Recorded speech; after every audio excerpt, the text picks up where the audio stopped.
your teacher from KGU Singing. Today our topic is the digestive glands. Today we will be discussing about only three types of digestive glands.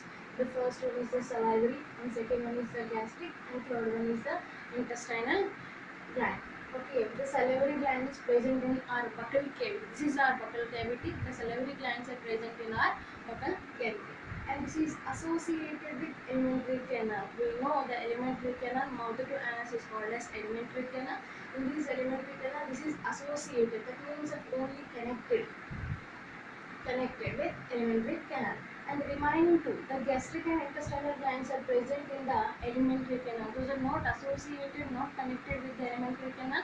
Those are present in the wall of alimentary canal. So today we are taking the first one, that is the salivary gland.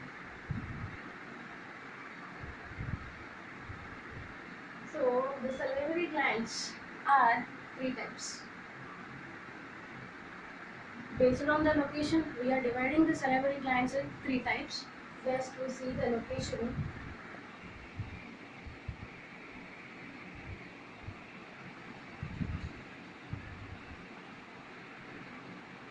Okay. So, the first one we see the below the ear. This is called as parotid. Just remember the parotid gland where it is present below the ear. This is the largest gland, largest salivary gland. Sorry, this is the largest salivary gland. The first gland that is present in the below the ear. Based on the location, we are dividing the salivary gland three types. Just the first one is present below the ear, that is called as parotid. This is the largest salivary gland. Next, just imagine this is the jaw. The second one that is present in the angle of lower jaw. That means the second one is present the angle. This is the angle of lower jaw. This is that's why we are giving the name as submaxillary. Here the maxillary means the jaw. That is present in angle of jaw. Angle of lower jaw. Sorry, angle of lower jaw. And the third one present in the below the tongue. Below the tongue. So that's why we are giving the name as sublingual. This is the third one. Okay. So based on the location, we are dividing the salivary gland. The first one is presented below the ear. The second one present in the below angle of lower jaw, and the third one present below the tongue. So that's why we are giving the different names to the salivary glands. And these salivary glands forms the saliva. The pH of saliva is 6.8. That means this is slightly acidic in nature. This saliva is helpful for the mixing with the food and forms the food in the bolus form. This is a very important. This is the bolus form. Next, the saliva contains the enzyme with the help of enzyme xylem. So, and it is also called as amylase. Which type of enzyme is present in saliva? That is the xylem or amylase. And some enzyme that is also present in the saliva, that is called as lysozyme. Very important. That is contain antibacterial activity. Whenever the bacteria enter into our mouth, that is killed by the lysozyme enzyme. Okay, this is about of salivary gland. And the second one, that is the gastric. So when we see the gastric gland, we know the gastric gland is present in the alimentary canal. So alimentary canal, that means this is present in the wall of stomach. So that's why we are giving the name as gastric gland. So just imagine this is also differentiated the stomach. Okay. So the gastric glands are three types. The first one is the cardiac. Second one is the fundic, That one is thyroid. So again, the gastric glands present in the wall of stomach, and these are divided into three types based on the location. So same, the cardiac and fundic and pyloric. The first part, this is forms the it produces the mucus, and fundic part produce the HCl and proenzymes,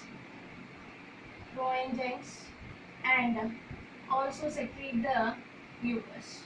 The pyloric secrete the mucus and gastric juice. Sorry, gastric enzyme. So HCl, proteins and proenzymes, and castle's intrinsic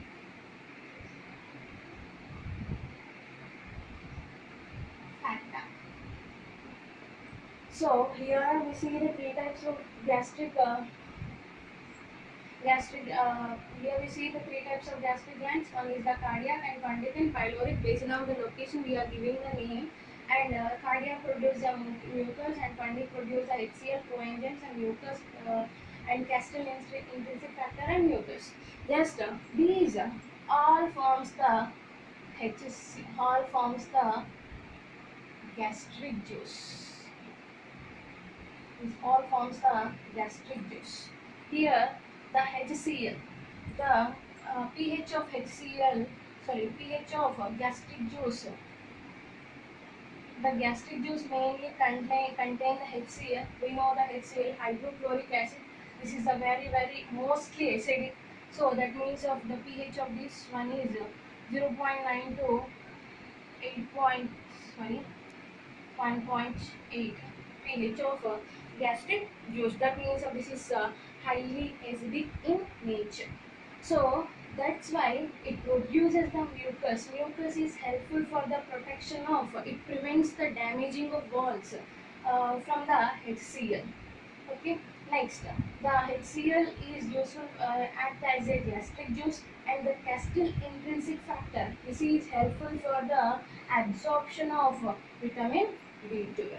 This is about of gastric juices. And proenzymes. The main proenzymes are the prorenin and pepsinogen. Next, the third one is the intestinal glands. The intestinal glands are present in the wall of the intestine. So here we see the two types of intestinal glands. The first one is the Bernard's gland. Second one is the Liverpool.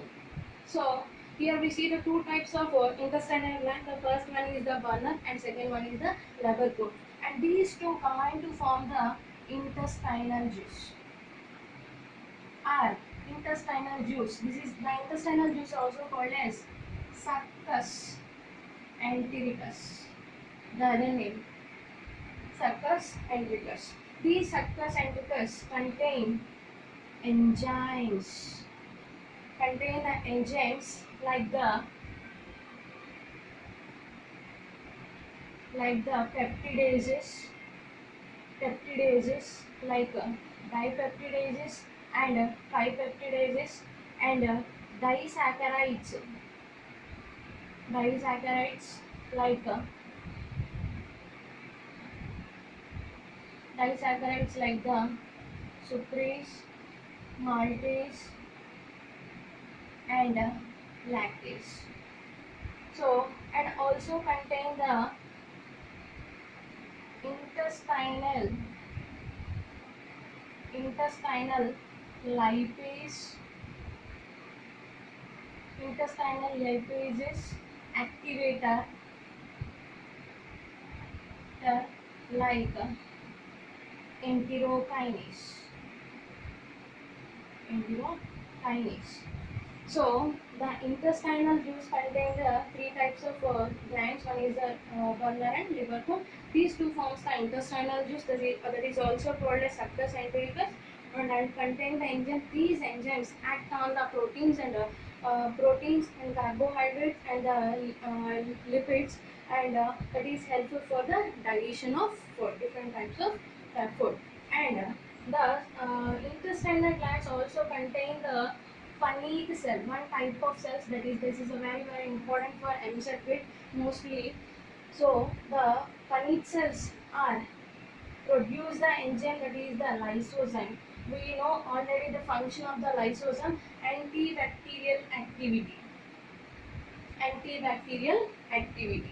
And the Paneet cells also useful for protection of stem cells. These intestinal glands also contain the cells, that is the one type of cell that is called as Paneet cells. These Paneet cells produce the enzyme, that is the lysosome, that is also called as antibacterial activity, and also protects the stem cells. We know the function of a stem cell. Stem cells are useful for replacement of stem cells are useful for replacement of old or damaged cell cells. Damaged, damaged,